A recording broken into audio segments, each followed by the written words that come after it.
160 शब्द प्रति minute. Start. हमारी लोकतांत्रिक व्यवस्था में संसद तथा राज्यों के विधानमंडलों के सदस्यों को एक नाते से महत्वपूर्ण स्थान प्राप्त है। संविधान के अधीन उन्हें महत्वपूर्ण कार्य संपादित करने होते हैं। इस संबंध में उन्हें कभी कभी भारत सरकार अथवा राज्य सरकारों के मंत्रालयों विभागों से सूचना प्राप्त करनी होती है।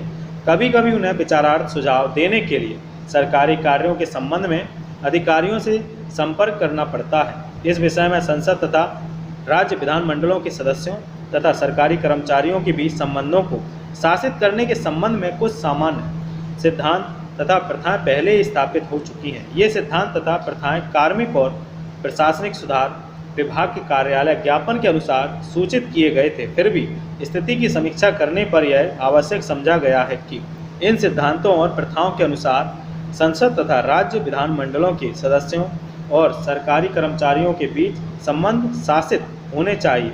अब उन्हें पुनः दोहराया जाए और उन्हें एक एक करके ब्यौरेवार रूप में सामने लाया जाए। इस संबंध में अगले पैराग्राफों में अनुदेश दिए गए हैं। वित्त मंत्रालय से अनुरोध है कि वे कृपया इस कार्यालय ज्ञापन की विषय वस्तु को मार्गदर्शन तथा उसके पूर्णता अनुपालन के लिए सभी संबंधित व्यक्तियों को जानकारी में लाएं।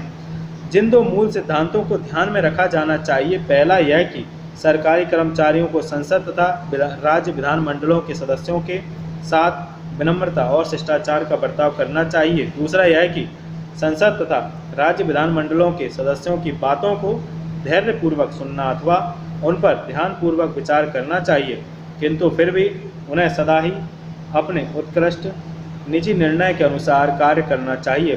प्रत्येक अधिकारी का यह प्रयत्न होना चाहिए कि वह संसद तथा राज्य विधानमंडलों के सदस्यों को उन्हें संविधान के अधीन अपने महत्वपूर्ण कार्यों को निभाने में भरसक सहायता करे। किंतु यदि कोई अधिकारी किसी सदस्य के अनुरोध अथवा सुझाव को मानने में असमर्थ हो तो उसे अपनी असमर्थता के कारणों को सदस्य महोदय को विनम्रता के साथ सुस्पष्ट कर देना चाहिए। यह अनुभव किया गया है कि बहुत से अधिकारियों के पास बहुत अधिक सरकारी कार्य तथा जिम्मेदारियां होती हैं और उन्हें कारगर ढंग से कार्य करने के लिए अपने रोजाना के कार्यों को ध्यानपूर्वक योजना बनाने दी जाए और उस योजना के अनुसार कार्य करने दिया जाए। अधिकारी के पास कुछ समय ऐसा भी होना चाहिए जिसमें वह आगंतुकों से मिलने से इनकार कर सके और इसके लिए उसे अशिष्टता बरतने अथवा निरादरता का व्यवहार करने के लिए दोषी न माना जाए। फिर भी उसे रोजाना कुछ समय ऐसा नियत करना चाहिए जिसमें कोई भी व्यक्ति उनसे मिल सके तथा उस समय में भी और कार्यालय के अन्य समय में भी जबकि उसे आगंतुकों से मिलना है, उसे केवल ऐसी स्थिति को छोड़कर जिसमें कोई आगंतुक पहले समय लेकर आया हो और संसद अथवा राज्य विधानमंडल का कोई सदस्य बिना समय नियत किए हुए आया हो, संसद तथा राज्य विधानमंडल के सदस्यों को प्राथमिकता देनी चाहिए। संसद अथवा राज्य विधानमंडल के किसी सदस्य अथवा वास्तव में किसी अन्य सदस्य को दिए गए समय में फेरबदल किए जाने के बारे में संबंधित सदस्य को तत्परता के साथ स्पष्ट कर दिया जाना चाहिए, जिससे कि उन्हें कम से कम असुविधा न उठानी पड़े।